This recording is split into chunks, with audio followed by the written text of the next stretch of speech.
Welcome to the latest edition of the Football Roundtable, brought to you by Thaddeus Stevens College of Technology. I am Mike Gross of LNPLancasteronline.com, and my cohorts are in the house as usual. John Walk, Jeff Reinhardt, and we're here to talk high school football, specifically the Lancaster Lebanon League teams that are remaining in the postseason in the District 3 playoffs. There are only two. So we'll have more of a narrow focus in this edition of the show. Lampeter Strasburg and Wilson. And John was, as is our custom, was out at Lampeter Strasburg. John, tell us what you gleaned from your visit to LS. Yeah, as usual, we step out of practice at the top of the show, and then once we're done with those interviews, we'll come back and break down what is two games coming up this weekend, I should say. Yeah, Lampeter Strasburg, the Pioneers, are hosting a District 3 Class 4A semifinal against upstart Kennerdale. The Rams from the York Adams League are having this historic run. I believe they won a section title for the first time in program history. They just won a playoff game for the first time in program history. So they're in the district semifinals for the first time.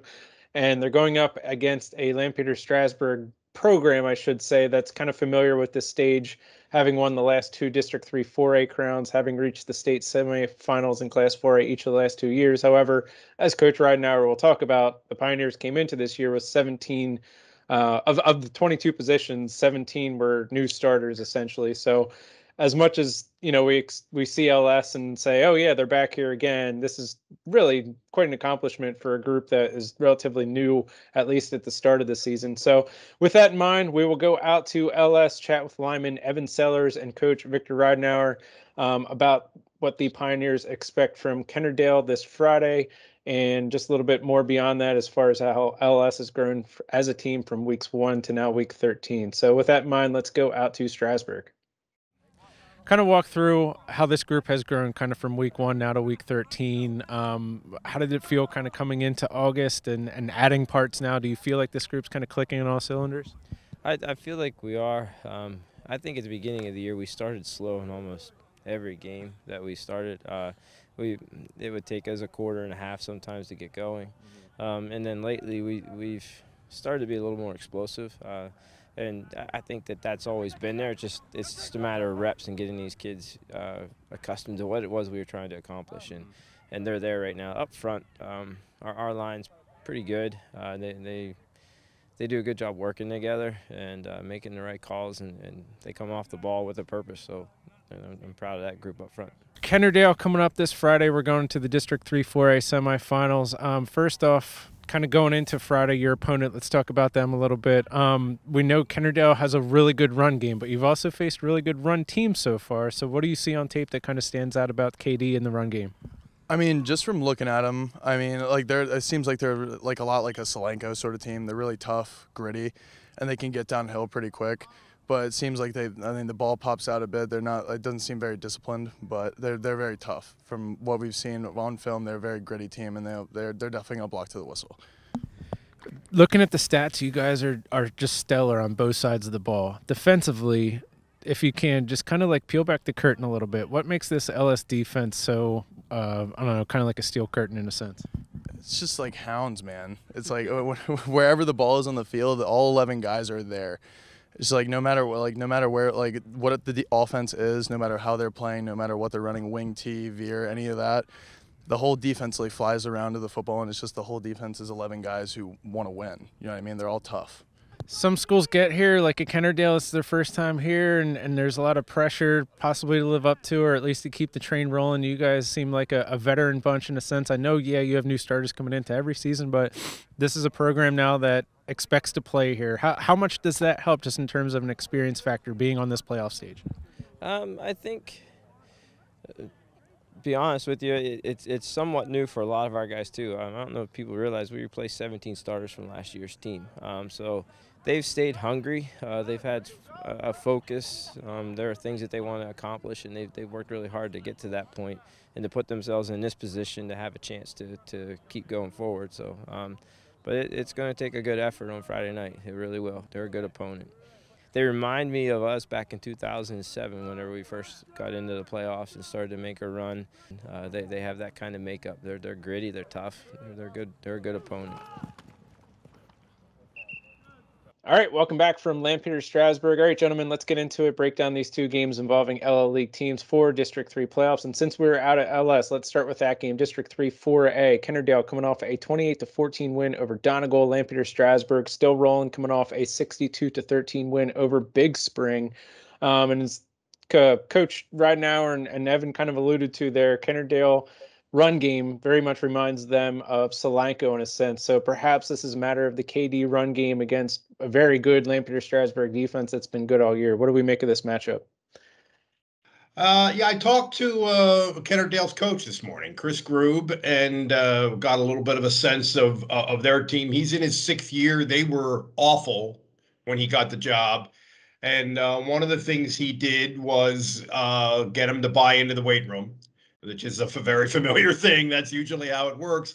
So he said that although they have never played LS, they are familiar with some of their kids from powerlifting, from those powerlifting competitions that they do in the winter. He said he was very impressed with the way LS disguises things and does a variety of things well. But they do one thing well, and this is a familiar thing this postseason. They run the ball. They run the ball like crazy. I mean, they don't throw it much.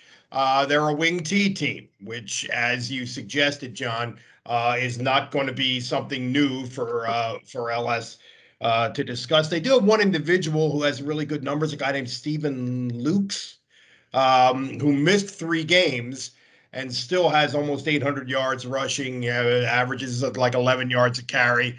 But really, they're the usual wing T thing where they have a couple different guys that they hand the ball to, and it's pulling guards, and it's a little bit of misdirection involved. But again, it's not anything that is going to be new to LS. And I think that LS would pretty clearly be the favorite here.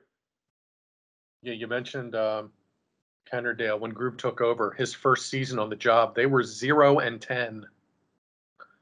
And now in his 6th year now, they're 29-29. So they went from 0-10 to 29-9 since. That's pretty good. John mentioned probably the last 2.5 years it would be even better than that. They only played 6 games last year. Yeah, they only played league games. I think they went 4-2. Yeah. Yeah, I had forgotten that there are 2 common opponents here. Donegal. And they each played Solanco. I had forgotten about that. Milk Jug, duh. But Kennerdale played Solanco and beat them 33-15. Must have been a lot of runs that night. Holy cow. So LS has had some tape to study here. As John said, they're just having an amazing season. 10 wins in a row. They lost to Octorara in week 1 on that rainy Friday night, and they were winning by two scores in the 4th quarter. And Octorara got 2 late touchdowns, and Stoltzfus had an interception late to seal it. It was like 18-16, wasn't it? Something like that? 18-16. Yeah. And Kennerdale was winning the whole game. So first York Adams title ever, Section 2. Deepest postseason trip, their first postseason victory. Yeah. And like both you guys said, they run some more. Copenhaver, their quarterback, has 21 completions in 11 games. That's it. So that's not even barely 2 a game. That's it. But Mike, the Luke's guy that I mentioned leads them in receptions with 5. Yeah, you'll like these numbers. Copenhaver averages like 27 yards per completion and 13 yards per attempt. Boom. So they don't throw much, but when they do, not bad. It's really hard not to go LS here, and I guess we're still making picks. I have LS circled, but just too much D out of the Pioneers. They've seen wing Ts. They know how to defend wing Ts. They run a pistol wing T. Love the way their defense is going. 189 yards a game against, 24 takeaways. They're in the backfield constantly. Jackson Heater, the linebacker's having a great year. Del Grande's having a great year. They have 13 interceptions in the back. So if KD gets frisky and goes up top, LS has defended the run well. They've given up the fewest rushing yards in the LL League. still after 11 games. So I really like LS. You really have to say this has become a great program. Yeah. And as great a guy and as great a coach as I am convinced John Mannion was, he's not there anymore. And look where they are. I with a lot of as John alluded to, a lot of holes to fill coming into this season, including the quarterback who was the fulcrum of everything they did last year. Yeah. This is a great. LS has become a great program. Yeah, and they're young. They're youngish. Yeah. And they're going to be fine. The only thing that's going to really get in their way is they go into Section 4 with that powerhouse Berks Catholic. Why I'm missing Cocalico. They're going to hit trickier schedules in the next cycle, but Berkeley Wagner, their really talented quarterback, his little brother's next, and he's just as quick and just as fast, and he runs that pitch game really well, and I think he can step in and play QB. They have a lot of linemen that'll be coming back. But that's next year. But as for this year, they have a lot of motivation. They know McDevitt's there, and I know McDevitt's got to play Berks Catholic, which beat Cocalico. By the way, is anybody else surprised there's only 2 LL teams left? Let's talk about the elephant in the room here. Let's talk about it because we this is we only have 2 games to talk about, so let's talk about the big picture a little bit. I agree. Yeah, I am. I certainly I would think most people were surprised at Mannheim Central. Yeah. And I had a weird feeling about that game, but as has been the story of my year in these predictions, I have not acted on my weird feelings, and I got burned. But Cocalico, I was surprised that they lost, particularly the way they lost. Only scoring 7 points against what did not look to me like a dominant Berks Catholic team. Now the Berks Catholic people are now watching our show, and they're apparently mad at us. But that's which I like, which we love. That's great. But yeah. So yeah, the answer is yes. I am a little surprised. I'm John. Are you surprised a little bit that we're down to 2? Well, I've been saying for the last half of the season, I'm on the Columbia bandwagon. I thought they'd still be playing this time of year and would have won a district title just the way that they were rolling. I know the defense was questionable there kind of along the way. And I don't know. You always face really good teams no matter this time of year. And it just kind of seems like, okay, Columbia finally got into the playoffs. And I don't know, maybe they're satisfied with that. And I just thought they'd still, very much be playing beyond last Friday for sure. So that's the one team that kind of stands out. I mean, Township's young, Hempfield is up and coming, and Wilson's really turned a corner here and gotten healthy and gotten better. So it's good to see them still playing. I think there's a good chance our league will be better next year. Yeah, for sure. But it might not show up in postseason and that kind of stuff because of this brave new world that we're entering. With the new league.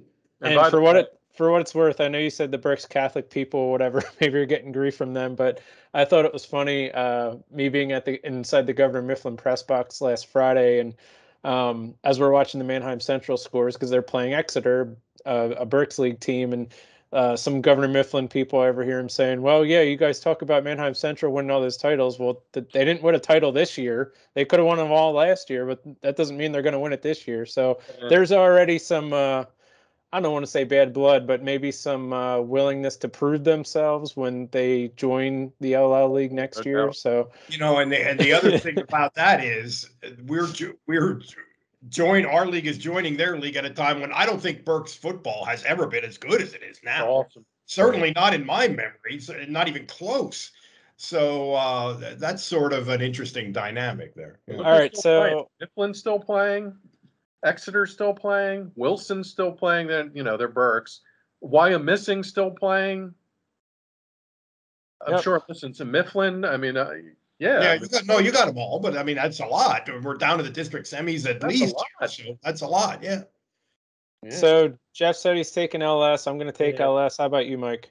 I'm taking LS. Absolutely. All right, so we just mentioned the other game, Wilson being a Berks County team. So let's talk about that matchup. This game is on Saturday, District 3 6A championship game. The number 5 seed Bulldogs are 9-3 overall, going to number 2 seed Harrisburg 11-1 overall. 1:00 kick on Saturday. Wilson coming off a really entertaining 14-11 win over previously top seeded unbeaten Central York team 14-11. Shout out to the specialist kicker Ben Rada hitting the game-winning 21-yard field goal with 1:13 left.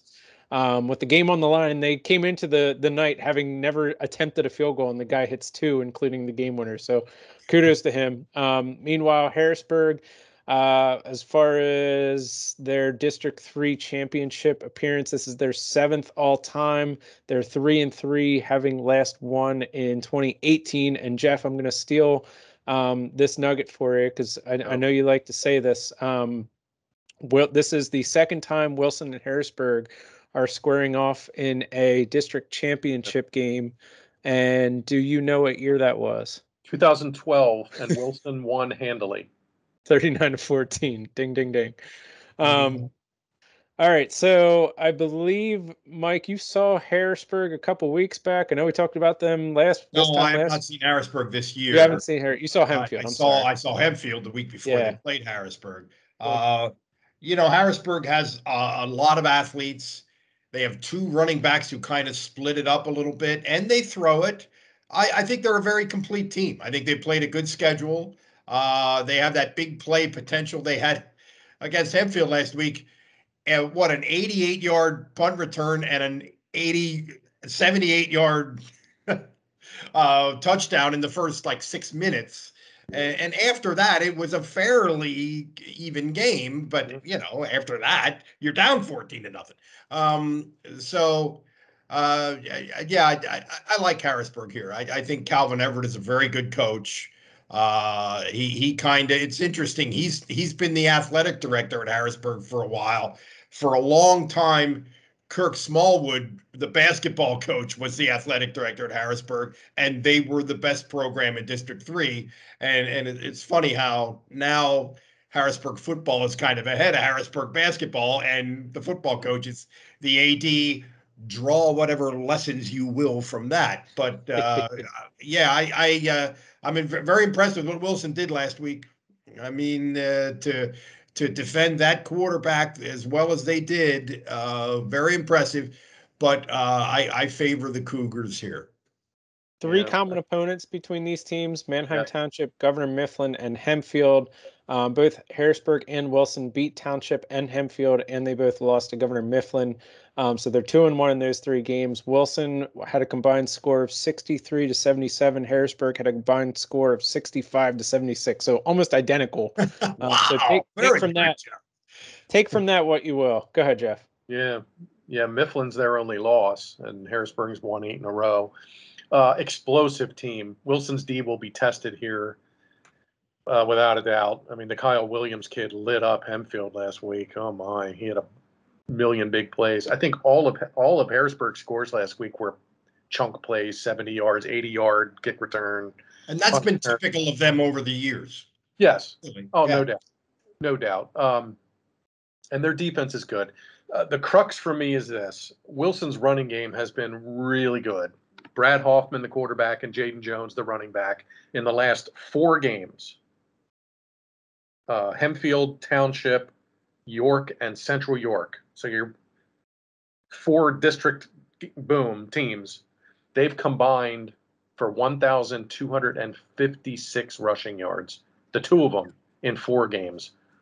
Both of them have 100-plus yards rushing in those 4 games. So Wilson's O-line is firing. They're winning those battles up front, and Hoffman and Jones are getting yards and getting in the end zone. They have 11 touchdowns over that clip. So Wilson's going to need to do that again against a Harrisburg team. We talked about it last week that can bum rush and bring the noise off the edge. The Reynolds kid has 19 and a half sacks, and the Day kid has 106 tackles, and they have some scary defensive stats. The scariest might be this. Harrisburg has 33 takeaways, including 22 interceptions, which is wow. That's a ton. Like not that 3 a game. But you're not gonna be able to rely on that against Wilson. Yeah, they're not going to throw 15 balls. They're not going to throw much. I want to say one thing, because I watched a little bit of the live stream of the Central York Wilson game, and they scored to get within what was it, 11-9 or whatever it was, Anyway, they went for 2 to tie it, Yeah. and Hoffman Yeah. made a big league throw into traffic. I mean, it was one of those, you got to find, it's this tiny little window and you got to see it and you got to drill a strike. And he did. So he showed me something there because they don't throw the ball much, but No, not a whole lot. Really had to make a play. He made it. Yeah, the only bugaboos with Wilson are pass defense, and Harrisburg has a penchant for going like bombs away deep downfield, and turnovers. This may be the most head scratching stat here of the week.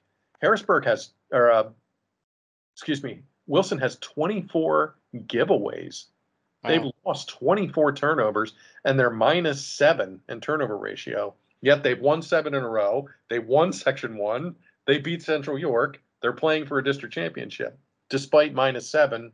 You're talking me into Wilson here, Rhines. Well, I'll tell you what. I have Harrisburg circled because, Wilson has Cam Jones, and he's, a punt or a kick return away from scoring and taking it to the house. But Harrisburg can also make plays in special teams. They have a penchant for big plays. They can go, 5-play touchdown drive, 80 yards, boom. They also have a really good running game, and their defense has been opportunistic with 33 takeaways, which is just an unbelievable number. So pick purposes, I'll go Harrisburg.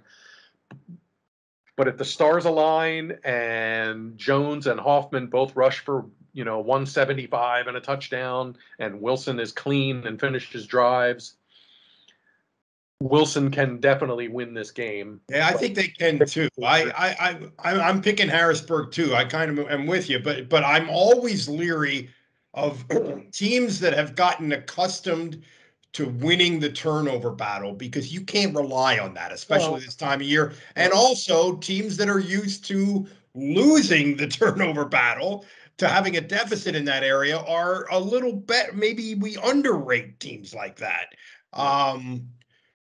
Boy, you almost talked me into Wilson there, Rhines. But I'm gonna conditionally go with Harrisburg. Wilson cannot turn it over here. Period. You talked about Cam Jones there. I was looking at his finer details of numbers. 27 return touches, both punt and kick returns, 1,021 return yards. It's an average of nearly 38 yards per return.